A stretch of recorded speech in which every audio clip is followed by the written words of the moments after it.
We are joined with Esteban Carrillo. He's an Ecuadorian journalist writing for The Cradle. He was previously with Tell Us Sir English. Ecuador, Esteban, Jesus, couldn't get it out. Welcome to the show, man. How you doing this morning? You doing okay? I'm doing good, Jamal. Good morning, and hello to everyone who's joining us. I'm curious. I'm going to ask you too.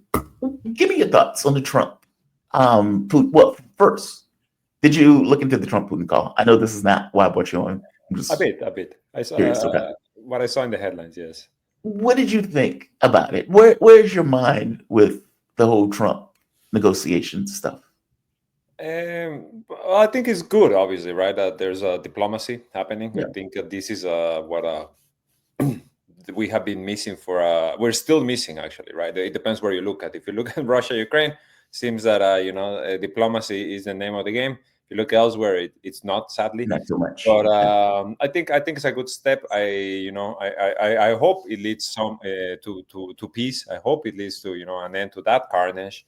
But I don't think it stems from an actual desire to see less bloodshed, to see less war, right? Trump, the peacemaker, and we'll get into that, of course, in a second. Yeah, I think what we're seeing elsewhere kind of proves the point that whatever's happening in Ukraine is not because there's a desire for peace. It's more likely, just simply a desire to bury whatever the Democratic Party was getting out of Ukraine. Yeah. No, I agree with you on that. Like, I don't think it's I have a bleeding heart, and I don't think it's that. I think it's we're sick of this war. I said I was going to end it. I don't care about Ukraine. I don't like Zelensky. I don't like these European, these vassal idiots in Europe and Canada. And I want to unravel this. My base hates it. My base wants me to just walk away. I want to end it. Exactly. That's what I'm going to do. I think it's that. Like, I don't think it's like this kind of, I love Russia. I don't think it's that at all. Like, I don't think that's the basis. I think there's respect. I would imagine that there is definitely respect there between, Trump obviously respects Putin. I think that's pretty apparent. I think Trump respects strength. Zelensky at all. And, I think he respects strength. And Zelensky, running around in a garbage man costume, begging people for money as a panhandler all over the place. Okay, well, that's not really strong. That's you being dependent upon us and pretending you're strong as you're completely dependent upon us. Europe has no hard power. So it's like, okay, dude, the only people who has chips in the game in real terms is Russia and America. Right? It's like Europe can't do anything on their own. They're begging America for a backstop. That's not what about you. It's just they are trying to start a third world war. And I want to point out how astonishing it is that Europe, after starting 2 world wars, is trying to start a third. What is wrong with Europe? Like, even America is like, hey, you guys need to show restraint. And they're like, no, we need to fight the Russians. It's like, dude, what are you doing? Like, what are you doing? All right, I'm sorry. It's okay. Trump, who, as you pointed out, is making these peace overtures on one side of the globe, in another sector of the globe, warmonger. Yes. He is giving green light to Israel. I mean, the reporting was he gave them a green light to effectively resume operations against Gaza.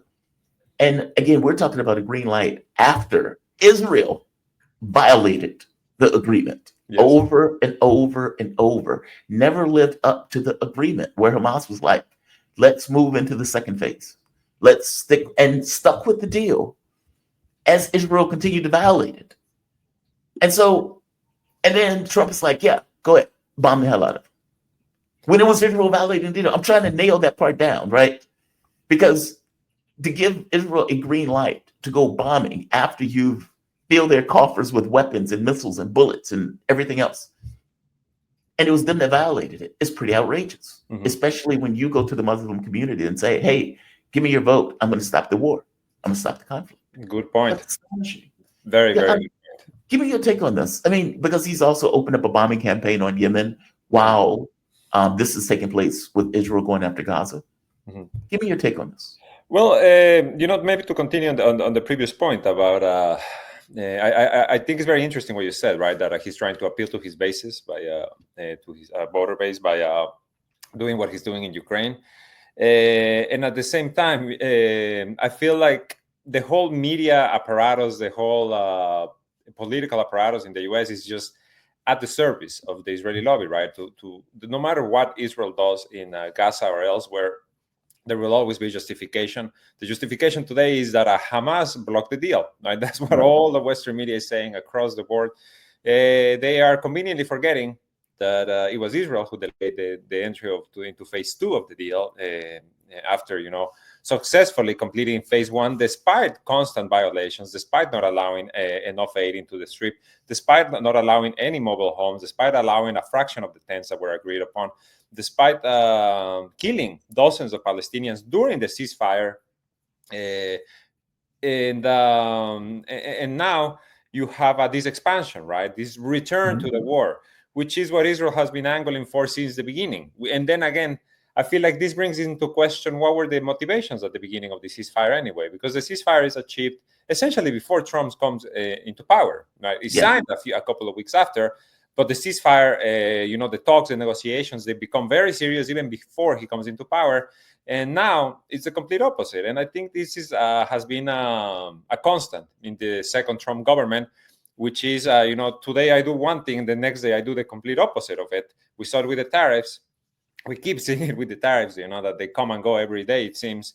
And now we're seeing it with Israel, which is, it's the golden child of the United States. At this point, you cannot convince me that there's a single politician in Washington that is not willing to completely bend over and accept what the Israel lobby puts forth, or whatever Israel's get ready to do in Gaza, where they already killed about 500 people in about 3 days, where doctors are saying anyone seriously wounded is going to die. There is absolutely no way to treat anyone who has any serious injuries. These people are going to die. Where, again, no food had been entering for over 2 weeks now, right? Even before this whole bombing campaign restarted, the food wasn't entering, water wasn't entering, electricity was cut off again. Genocidal act upon genocidal act, and with the cover, right? With the complicit cover of Western media. Now, as far as Yemen, Trump, what he's doing is he's intensifying what is an illegal war, right? What is happening in Yemen can only be described as that. This is an illegal war. This is U.S. Involvement in a foreign theater without congressional approval, right? U.S. troops deployed in the Red Sea, more aircraft carriers moving towards this area of operation, just by presidential decree, completely. And where is the U.S. Constitution? Where is the process? Where are laws? It doesn't matter. So Trump, what he's doing is just intensifying this campaign that Biden started, because Biden started in January 2024, and for a year, U.S. and U.K. warplanes bomb Yemen nonstop, hundreds of times, Israeli planes as well, in a few occasions. Doesn't achieve anything. They don't achieve anything. If the attacks in the Red Sea stop, it's because Yemen lifts the blockade when the ceasefire starts in Gaza. And then they announce the reimposition of the blockade once the ceasefire actually collapses, but once the aid is started to being blocked into Gaza. No attacks are actually launched into the Red Sea, but the United States begins bombing and killing civilians, killing women and children, bombing residential areas. And what does this do? It incurs the wrath of Yemen, who is itching for a fight. Like we have to say it, Ansar Allah and the Yemeni armed forces, they are itching for a fight. They are not about to back down, and their actions are not being dictated by anyone but themselves. This is not Iran giving the orders, or with the puppet strings. It's not. It's Yemen making their own decisions and deciding that what is happening in Gaza is wrong and that someone needs to do something about it. Saudi Arabia and the United States has been bombing Yemen for over a decade at this point. It has done nothing to break their will, and they continue to do what they do, right? And I'm glad you pointed out this started under Joe Biden. Like, this is a continuation of Joe Biden's policies in the Middle East, and it makes me think that they don't have an answer. If that makes sense. For like, Yemen? I'm not sure. I know this is a show of strength, but I think it's a show of strength, or let's say weakness masquerading as strength. I don't think they have a clear solution for the Yemen thing. They can't invade, or at the very least, I don't think they want to invade. I don't think there'd be any political will for Trump to send troops into Yemen. I think it will be weird for an American public to be like, wait a minute, you've invaded a country? Like that would be very strange. Yes. And so him and Joe Biden are stuck with very similar answers, which is why their foreign policy is looking very similar, which means they have no answers. Like if you have, I hope that makes sense. Like if you have two presidents who supposedly hate each other, come to very similar conclusions in regards to what they're doing as policy, that means that that is the only answer they can come up with as policy that is viable in the space that they're in. So it's bombing of Yemen. So we're just going to do more bombing. Or is the only answer that is being presented to them, right? By a Yes. particular interest group. Yeah, exactly. Like so for Gaza, okay, we need to push them out into Egypt, and for the West Bank, we need to push them into Jordan. Okay, well, that's not going to be accepted. I know, but that's the only policy that we have in this because we have to do what Israel tells us to do in this, or at the very least, we like that Israel is doing what Israel is doing. Is that what it is? Like they just don't have any other answers? Well, going back to to Gaza for a second, the restart of the genocidal war comes like days after Adam Boehler, the special hostage envoy, goes on CNN and says, "We have a deal ready. I'm confident that we will get all the captives, that we will reach a complete truce.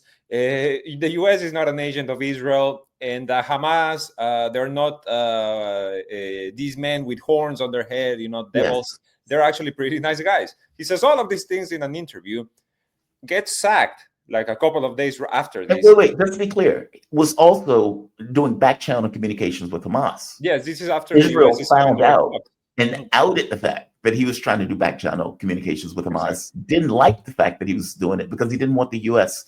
to be in direct communications with Hamas outside of Israel.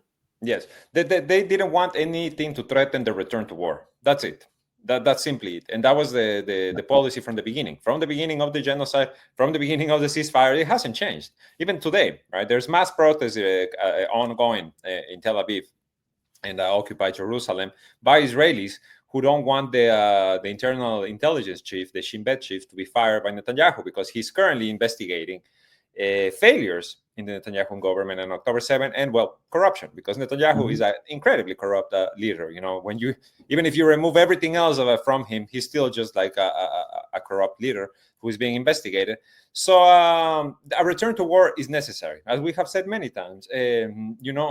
Now he's reinstated Itamar Ben-Gvir into the government, this virulent Jewish supremacist former national security minister who was arming Jewish militias in the West Bank and telling them to go and raid Palestinian villages. He's back.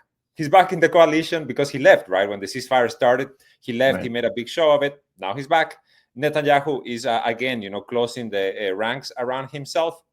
So including the United States, right? It includes the United States is an agent of Israel. This is where Adam Boehler was wrong, and this is where I think any U.S. official, any U.S. politician who wants to take this stance, they're going to run into that brick wall. And I don't know how many more times they need to see it to start understanding, what interest the United States serves in reality in the Middle East, right? Elsewhere, maybe, right? We're seeing it in Ukraine. There's actually a door that can be opened, and talks can be had, and a peace can be reached. Now the question is how much longer, right? Because I think how much longer is Trump going to fuel this? Because as you said, he gets elected on a platform that is, I'm the peacemaker, right? I'm not going to send troops abroad. I'm not going to waste more money in fueling these wars that the Democrats were so happy to just keep alive. And you have Elon Musk cutting budgets left and right, but the Pentagon is, suspiciously kept to the side, despite the fact they have never passed a financial audit, despite the fact that their budget is about to hit $1 trillion, despite the fact that they cannot account for trillions of dollars. They cannot account where all of this money has been going for decades now. Let's not touch them, right? This is what Doge and whatever Musk is doing has done so far. So now, I think. What is Trump's base going to say if he goes into Yemen, right? If more, because right now, as I said, there are more aircraft carriers headed to Yemen, and what this does, to the Red Sea, and what this does, it doesn't, it's not going to solve the Yemen problem. What it does, it gives Yemen more targets. Because Yemen in the past 72 hours has targeted the USS Harry Truman in the Red Sea at least 4 Yes. times with ballistic missiles. And And if it you gets say what hit, you want, right? Like so- Houthis in the sandals with their, broken up pickup trucks, whatever, these racist stereotypes that are constantly going on in social media. The fact of the matter is, Ansar Allah has managed to hit Tel Aviv with drones and missiles. It has managed to target U.S. warships and to drive out U.S. warships out of the Red Sea. At least 4 aircraft carrier groups and a EU mission. They sent them running away.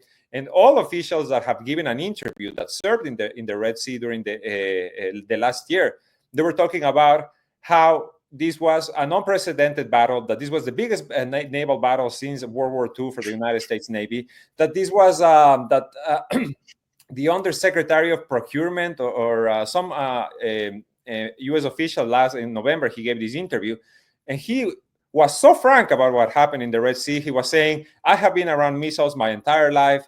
I'm a physicist. I'm this. I'm that.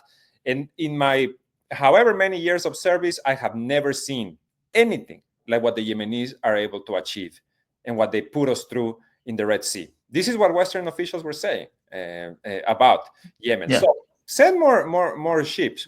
Send more soldiers, send more sailors. What you're giving Yemen is more targets, because you keep bombing them. You keep bombing Yemen. You keep killing people, and yet they keep firing missiles, and yet they keep targeting your ships and targeting Israel. Yesterday, Israel shot down a Yemeni ballistic missiles. Remember, Yemen launched last year a hypersonic missile. Mhm. So no, there is no military answer to Yemen. Saudi Arabia doesn't have the answer. They were in war with Yemen for about 8 years, 7-8 years, and they couldn't achieve what they wanted, right? And this was when Ansar Allah was even weaker than they are now. And yet we saw attacks against Aramco facilities in Jeddah. We saw attacks against the UAE. We saw, there's the infamous picture during the F1 Grand Prix or whatever in Saudi Arabia, and you have in the background these fuel tanks on fire because Yemen has just bombed. This was what they were up against back then. In Yemen, there's been attempts also to revive Al-Qaeda in the Arabian Peninsula, which is present in Yemen, which is present in UAE-controlled areas, but it doesn't seem to be catching fire because Yemen, they cannot apply the Syria strategy to Yemen, right? What they did in Syria. In Yemen, they can't. Because first of all, the Yemeni people, they're essentially immune to propaganda. No matter what the United States says, no matter what Western media says, the Yemeni people are not buying into any of that. They buy into the strength of their own forces.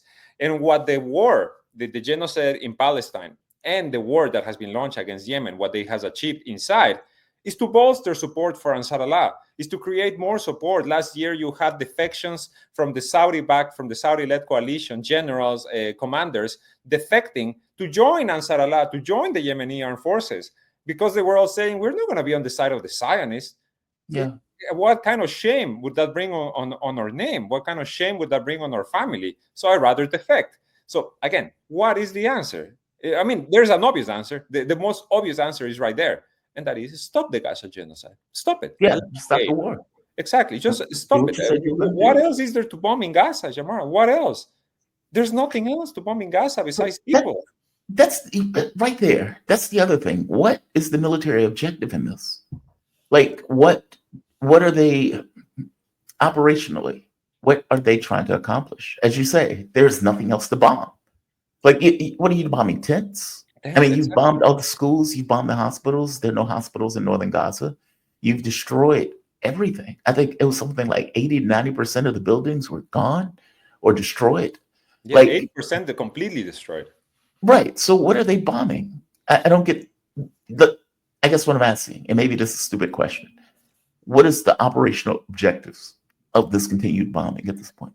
It's the same as from October 7, 2023, destroy Hamas. Right, it's like in 2001, right? After the attack on the World Trade Center, the Congress passes this law, the 2001 authorization for the use of military force. And what does it say? This is to attack the perpetrators of the attacks. Right. Like, what does that mean? Who is it? Well, there's no country name, there's no group name, there's no person name. It's just like this very broad classification that to this day has allowed U.S. troops to go to Oh, war without authorization, without your point congressional is approval. Hamas is so amorphous in the way that Exactly. they see it So Israel that they're, is for all the intents same and approach. purposes, just killing people. That's Exactly. the objective. It's just to Because, kill. you have seen for the past year and a half that when Israeli officials say Hamas, they mean Palestinians. Yeah, To them, is interchangeable. The term is yeah. interchangeable. So when we say that the military objective is to destroy Hamas, is to destroy all Palestinian life that is left in Gaza. And I think at this point, nobody can argue against that. I guess my question, I guess the question was somewhat imprecise. What I was trying to get at is this notion of end goal, end result. There are what, 1 million people in Gaza, 1.2 million? Okay, are they going to kill 1.2 million people? That's what they want. Because if that is not the objective, then what are you doing? Like, that's what I'm trying to get at, right? Like, Yeah. you are either trying to push out or kill all of these people, and that is a lot to stomach if you're trying to really kill 1.2 million people. And what that even looks like as you do and proceed with killing 1.2 million. And if that is not your objective, meaning if you can't accomplish that goal, then what are you doing? I hope that makes sense. Right. Like I'm trying to ask this question of like, what is the end goal? What is the end objective? If you can't accomplish the killing of that many, and you can't push them out because Egypt and Jordan are not accepting them, then what are you doing? It's ethnic cleansing, right? And because the attacks the past week, the past 3-4 days, they have killed at least 6 Hamas leaders, 6 Hamas political leaders. So again, this begs the question: how can negotiations take place when one side is killing the negotiators on the other side?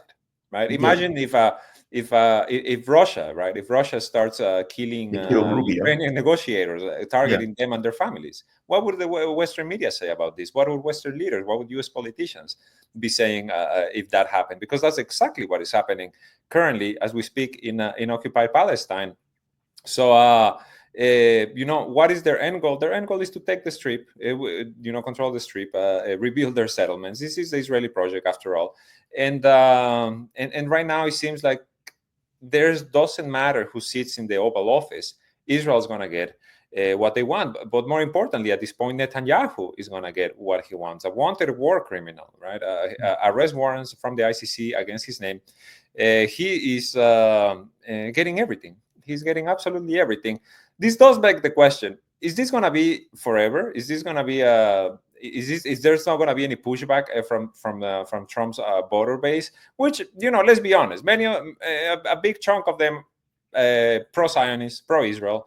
But as you clearly pointed out, the Muslim American vote, right, that helped Trump achieve these goals. Yes. Well, they've been left on the side, and I mean, not even to go that far, right? What he's doing with the migrants, right? With the Latin American migrants, with the Venezuelans, like essentially kidnapping people. These were also people that supported Trump. These communities, the Cuban Americans, the Venezuelan Americans, etc. They also supported Trump, and now he's essentially criminalizing being a Latin American. Yeah. Is he gonna criminalize being a Muslim American too? I mean, he kind of is, right? With the Columbia University student, with this Lebanese doctor who was deported a few days ago despite having a work visa, being an assistant professor at Brown University. She just gets deported. Why? Because she has a few pictures of I guess Hassan Nasrallah on her phone. Yeah, it's outrageous. She gets It's just outrageous. Despite a court order, right? This is the United States today. People are getting thrown out, either deported back to their country, thrown in jail in the U.S., or sent to jail in a different country, or even in Guantanamo Bay, violating court orders, right? You have judges come in and say, no, you can't do this. And they're like, well, sorry, the plane already left. What can we do? We're not going to do anything. This is the United States today. This is so aggravating to me, because you would think that it's in Trump's best interest to ensure that the ceasefire remains, meaning it looks good for him for that ceasefire to remain intact. I'm the one who got this. I'm the one who's pushing for peace. I'm the one who's obviously getting $100 million from Miriam Adelson has effects. And he has put in the most right-wing, batshit crazy Zionist organization that I have ever seen. And that they seem to be completely obsequious to anything that Israel does. Mm-hmm. Hamas had to know this, though, in any negotiation. Does this mean that they're working towards the deal because they need a deal? Like, I know that Blinken made the point of saying, well, Hamas has reconstituted its forces. I have a hard time believing that, especially in that short period of time. I believe they had manpower, yes. But how do they get the weapons? How do they get the materials to continue fighting, even though they are still putting up resistance? Is it that they needed a deal? And the fact that they're coming to negotiations because they need a deal, I think it's strengthening Israel's hand in a weird way, if that makes sense. No, I think I mean, we need to look at reality, right? Like the reality is, like we said, Gaza is destroyed. Gaza, Yeah. if today there is an actual ceasefire and there is an actual pull out of Israeli troops and aid enters, etc., just cleaning the strip is going to take several years, right? Several years. At the very least, it's going to take 5 years if everything goes well. And after that, you need to think about reconstruction. And after that, you also need to think about the repercussions, right? Because the viciousness of the Israeli onslaught in Gaza is not just meant to kill people today; it's meant to kill people tomorrow, or in a year or 10 years down the line, right? Yeah. To make sure that there's no more babies born. This is a genocidal project. So of course, Hamas wants an end to this. Every Palestinian wants an end to this. Every person in the region, no matter where you stand on the spectrum, I think wants an end to what's happening. Hamas is, according to some reports, right, and when they were having the talks with the U.S., they were saying that they were even willing to give up leadership of the Strip. Yes. They were willing to allow the Yes. Palestinian Authority to come back, that they were willing to step down, but they weren't willing to give up their arms, right? They didn't want to do that. That was the big sticking point. And to answer your question about Hamas reconstituting its forces, as you said, manpower, yes, because what else are you going to create if you start killing people's entire families, if not resistance, right? If not resistance fighters? If you kill my entire family, not just my wife, kids, my extended family, my neighbors, my co-workers, I'm gonna be angry, and I'm gonna Exactly. want. And I think that's just a human sentiment. This is not like a Palestinian or a Muslim or whatever other adjective they want to put in front of it. This is just a human thing, right? If you come after me in that way, I'm gonna have I'm gonna want my pound of flesh. So of course you have, as they kill Hamas fighters, you have a long line behind of new Hamas fighters. Exactly. As far as the weapons, Hamas at this point, as what is happening right now is mainly airstrikes. What is happening in the airstrip? Although there's been talks of plans for a new ground invasion, but Hamas is not really putting up a fight because they can't. They don't have air defenses, and I hardly doubt that they have any more rockets to be firing into Israel. So they're just sitting. They're sitting ducks in Gaza. Everyone. What they become a guerrilla force is what I'm trying to say. If Israeli troops come in, they're gonna be fighting a guerrilla war, like they did during the last months of the intense fighting in Gaza. So Israel just wants to kill as many people as possible. That's what their plan is, right? That's what the general's plan is that they were implementing in North Gaza. Kill as many of them as possible to make the population size more manageable, right? And then hopefully we will be able to get them out somewhere, right? We'll be able to get them into Egypt or into Jordan, as you said. There's been talks with Somalia. There's been talks with Sudan. There's been talks apparently with Syria as well. There's been talk with the breakaway republics in Somalia, with Somaliland and Puntland, I believe, from the US, from the UAE, because the UAE is lobbying against the Arab reconstruction plan for Gaza. The UAE doesn't want that to go through.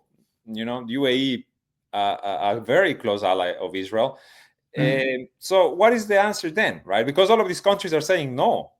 They're saying no. And I don't think it's not because they wouldn't, like the leadership wouldn't be willing to accept these and whatever money comes attached to it. It's because of their population, right? Because you're talking about Muslim majority countries that would, no matter what, like I said in Yemen, right? No matter what conflict you are caught in, the moment an outsider comes and tells you take in all of these millions of Palestinians so that Israel can have Gaza, they're not going to flip out and say no way. No matter where we stand, we're not going to accept that, right? It may be partly solidarity for Palestine, but I would say mostly just understanding what it means to take in 2 million people as refugees of war. Is that true even for Syria, with Jolani basically a Western puppet, an Israeli puppet, Turkish puppet, in a sense? Meaning he was put there with the help of Turkish and Israeli forces. And he is there now balkanizing Syria, where Israel has taken apart. Turkey is effectively in control of that government, despite Erdogan shaking his fists at Israel. Israel even came out and said, yes, we work with back channels with Turkish intelligence in this operation to take Syria. If they're in talks with Jolani, could they do that in Syria? It would be a very interesting thing. It would be a very interesting thing because Syria has all of it, enough problems as it does, and I feel like the Jolani, the Jolani government probably doesn't want that pressure point, right? And it probably doesn't even want that to be out in the news that they may be having talks about taking in. But I feel like Jolani, his gang of thugs of mass killers. If Washington or Israel or Ankara say jump, they will say how high, no matter what. But I think so far the talks haven't reached a point in which this could actually become viable, because at the same time you have Israel bombing Syria, right? They just bombed Damascus a few days ago. They're supposedly in war. So how is that going to look on paper, right? Because at the end of the day, when they decide to move forward with this ethnic cleansing plan and try to push the Palestinians out, they're going to try to paint it as a humanitarian measure, right? That's what Western media is going to try to do, and that's what everyone is going to try to do. That's what Trump was trying to do, right? When he was saying like nobody wants to stay in Gaza, it's a demolition zone, etc. How can you paint it as a humanitarian measure when you're pushing people into, first of all, a country that you yourself, in this case Israel, is saying that is ruled by terrorists, that is ruled by ISIS, and second of all, you're constantly attacking. It's a country that you're constantly attacking and stealing territory from. So I don't think Syria is really, at the moment, the answer. I think there's hopes that maybe one of these African states is going to be the answer, because in the case of Somalia in particular, I feel like Somalia is a very strategic asset for whatever they have planned for Yemen. Because they're just right there. The Bab el-Mandeb straight separates them. So this is why the U.S. and Israel are so involved there. But at the end of the day, honestly, I don't think any of these schemes are going to work. Like any of the ethnic cleansing of the forced displacement schemes, they're not going to work. They're not going to get very far. So I feel like we are headed towards a lasting ceasefire at some point. It has to be. It has to be, because if not, then what is Trump doing? Why is he calling himself the peacemaker? And then maybe I'm putting too much stock into the words of a man who, today will say one thing and then the next day will take it back. He took back the whole displacement thing. Remember when he was meeting with the Irish Prime Minister, he said nobody's moving any Palestinians out of Gaza. So where do you stand? What do you stand for? What is the actual plan here? I suspect he was rebuffed, just like Biden was rebuffed. No, we're not taking him. I don't care what you do, we're not taking him. As you pointed out, there are issues of the public that would be completely against it. So no, we're not taking all of these Palestinians, whether it's Jordan or whether it's Egypt. And so it's like you're stuck with this idea of, okay, well, what's the end goal? Either you're going to kill 1.2 million people, or you're going to do what, since you're not going to be able to push them out. And if you can't kill 1.2 million people, then what are you doing? Like, it's weird to me, and maybe weird is not the right word for it. As you pointed out, the general plan, we need to ethnically cleanse this area if we're going to take it. Or we need to make it so bad that somebody takes them, somebody accepts them. But I don't even know how that works with that many people. Like this just, Yes. if they reach a ceasefire, and I guess my thing is, if you're going to reach a ceasefire at some point, why don't you reach it now? But that is not the way they're Yeah, exactly. doing it. Why do you need to bomb tent camps? Why do you Exactly. need to bomb like whatever ambulances or humanitarian groups are still in the strip? What is the military? It's spite. It's Exactly. purely out of spite. It's not. There are no military objectives in this case. It's out of spite, the world needs to kind of accept that. Like it's not. We're doing this because we're accomplishing an objective that has a military significance. It's we hate these people.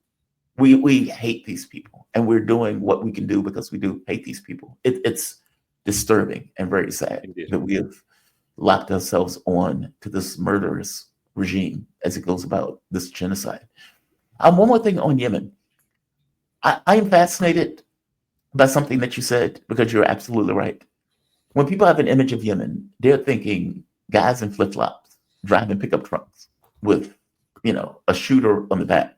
Exactly. These guys have been able to launch sophisticated missiles from there into Israel and hit Tel Aviv. They have been able to attack military convoys. That is not guys in flip flops. There's a military sophistication associated with a dirt poor country. Mm-hmm. How are they doing this? I mean, look, I suffer from those same delusions, even though I know what their military capability has been. How are they doing this? What support are they getting from Iran? How is Iran getting materials, if indeed materials are being sent to Yemen for them to do this? Or is this something that they built homegrown? I'm fascinated by their military capability and where this capability comes from. I mean, first of all, what I would say is anyone who's listening and maybe is unfamiliar with Yemen's arsenal, go on Twitter, go on YouTube, anywhere, and search for images of the military parades in Sana'a of last year when Yemen was putting on display their missiles and their drones. Yeah. And it was just like it looks like something out of North Korea. It looked like something out of Russia. When they do their Victory Day parade, you just have these like missiles upon missiles and just drones upon drones. Yemen has been in a bloody war, was in a bloody war between 2015 and 2022, when finally a ceasefire is reached. Right between that time, Iran provides logistical support. Okay. The Quds Force of the Iranian Revolutionary Guard Corps, like they do in with Hezbollah, or like they did in a way, I guess, with the Palestinian resistance or the Iraqi resistance, they go in and they give them blueprints and they give them information. And maybe during those years, they managed to send weapons or to send material to build all of these things. But more than anything, they give them, like I said, logistical information and blueprints on how to do this. They teach them, right? They teach them how to develop their own weapons. Since the start of the U.S. Of the Israeli genocide in Gaza until this day, I find it very, very hard to believe that Iran has managed to get any shipment of anything into Yemen, because Yemen had been under a blockade. Between 2022 May, I think, when the ceasefire is reached and the Gaza genocide, you had humanitarian shipments entering Yemen via Hodeidah. These humanitarian shipments needed to get clearance from Djibouti, from a UN clearance mission in Djibouti. And more often than not, after getting UN clearance, these ships would be grabbed by the Saudi Navy in the Red Sea, taken to Jeddah, rechecked, sent back down to Yemen if they decided. And if not, they just kept it, right? It was really a toss-up. Sometimes they would reach them, sometimes they wouldn't. This was what was happening back then. Since then, it's, to me, it's impossible to believe that Iran has managed to get anything to Yemen, because Yemen shares two borders, one with Saudi Arabia and one with Oman, right? And the one with Oman is next to the areas that are controlled by the Saudi-led coalition. So no, what Yemen has managed to achieve over these years is homegrown. Their arsenal is homegrown. They have, like I said, they were in war for about 7 years straight. And during these 7 years, they were bombed relentlessly, Jamal. Like, honestly, the images we were seeing in Gaza last year, or even, this week, what was happening in Yemen was just as bad, if maybe not even worse, because of the amount that was being dropped. It was like a bomb a minute or something like that. It was very similar to what happened in Gaza. And during this time, Saudi Arabia doesn't achieve anything. They don't achieve defeat.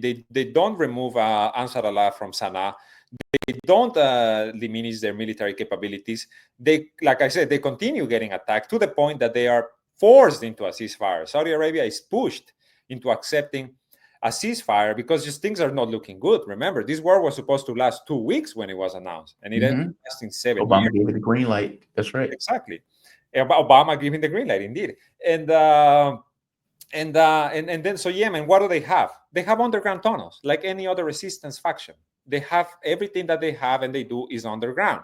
And second of all, any attack that they have launched against Israel or Western ships, it's their own.